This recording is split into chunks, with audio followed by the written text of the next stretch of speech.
اعوذ باللہ من الشیطان الرجیم بسم اللہ الرحمن الرحیم یستعجل بها الذین لا یؤمنون بها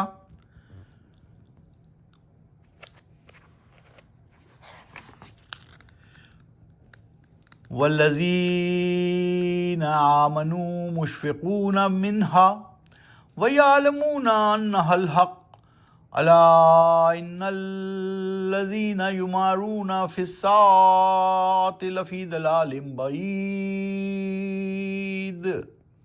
ابھی آپ کے سامنے آیت نمبر 18 کی تلاوت کی گئی۔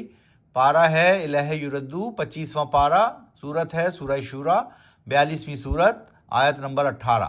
آج ہم کریں گے 18 سے لے کر 22 تک کی تلاوت اور اس کا ترجمہ بھی پڑھیں گے۔ آئیے 18 کا ترجمہ پڑھتے ہیں۔ جلدی مچا رہے ہیں اس آخرت کے بارے میں۔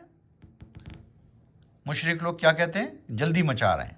یستعجل بها الذین لا یؤمنون بها، جلدی مچا رہے ہیں اس آخرت کے بارے میں وہ لوگ جو نہیں ایمان رکھتے اللہ پر، اور وہ لوگ جو ایمان لائے ہیں خواہش مند ہیں اس قیامت کے آ جانے کے، اور جانتے ہیں کہ وہ اس قیامت کا آنا ہی برحق ہے۔ جان لو یقیناً وہ لوگ جو جھگڑتے ہیں اس گھڑی یعنی قیامت کے بارے میں، البتہ وہی ہیں گمراہی میں بہت دور تک۔ تو وہ کھلا گمراہی میں ہے، دور تک گمراہی میں ہے جو لوگ جلدی مچا رہے ہیں یا اس گھڑی کے بارے میں جھگڑ رہے ہیں۔ کس گھڑی کے بارے میں؟ آخرت کی گھڑی کے بارے میں، قیامت کی گھڑی کے بارے میں۔ تو اس کے بارے میں نہ ہمیں جلدی مچانی ہے اور نہ ہمیں اس کے بارے میں جھگڑنا ہے۔ وہ ایک دن ہے جو قیامت کا بپا ہو کر رہنا ہے، جس دن یہ ساری دنیا ختم ہو جائے گی اور تمام چرند پرند تمام ذی روح اللہ کے حضور حاضری دیں گے اور ان کا حساب کتاب ہوگا۔ اللہ لطیف بعبادہ یرزق من یشاء وہو القوی العزیز۔ اللہ ہے لطیف یعنی باریک بین، مہربان، اپنے بندوں پر رزق دیتا ہے، صلاحیت، وسائل، وقت میں برکت، صحیح فیصلے کی قدرت، یہ سب اللہ کی جو ہے صلاحیت ہے، اللہ کے جو ہے وہ معنی ہیں، اللہ کے معنی ہیں۔ اللہ کے ہم کسی بھی طرح جو بھی نام اللہ کا 99 نام ہیں، تو جو بھی نام ہم دیکھیں اس میں اس کی صفات پوشیدہ ہیں۔ اللطیف، لطیف بھی اللہ کی ایک صفت ہے، باریک بین ہے، مہربان ہے، صلاحیت والا ہے، وسائل والا ہے، ترقی، وقت میں برکت دینے والا، صحیح فیصلے کی قدرت رکھنے والا۔ جس کو چاہے وہی القوی العزیز، جس کو چاہے وہ بے پناہ قوت والا ہے، زبردست حاکم ہے۔ من کانا یرید حرث الآخرۃ نزد لہ فی حرثہ ومن کانا یرید حرث الدنیا نؤتہ منہا وما لہ فی الآخرۃ من نصیب۔ جو شخص طلبگار ہے آخرت کی کھیتی کا، اضافہ کریں گے ہم اس کے لیے اس کی کھیتی میں، اور جو چاہنے والا ہے دنیا کی کھیتی کا، دیتے ہیں ہم اس کو دنیا میں ہی، اور نہیں ہے اس کے لیے حصہ آخرت میں کوئی۔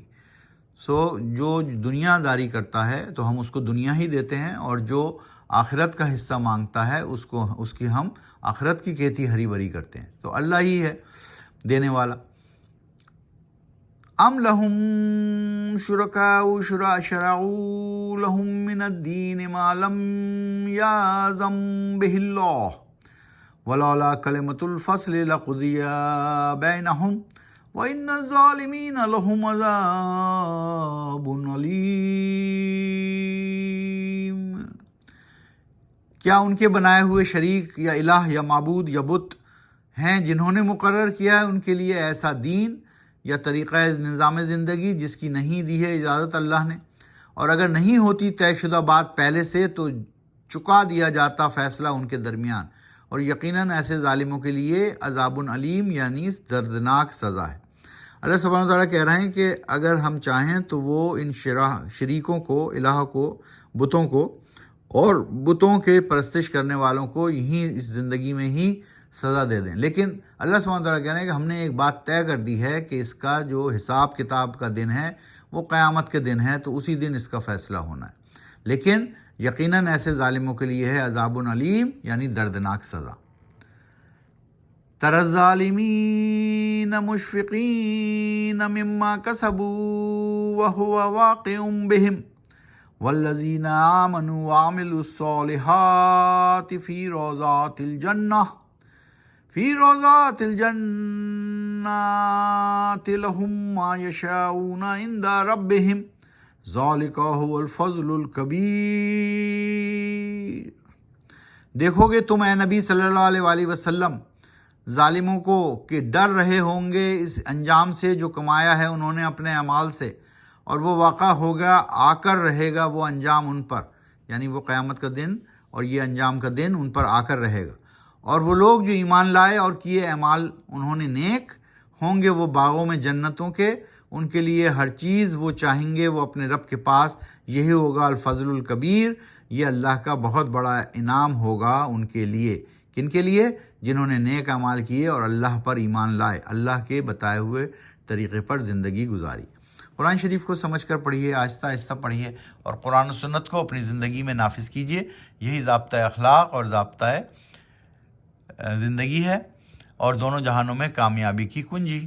صدق اللہ العظیم۔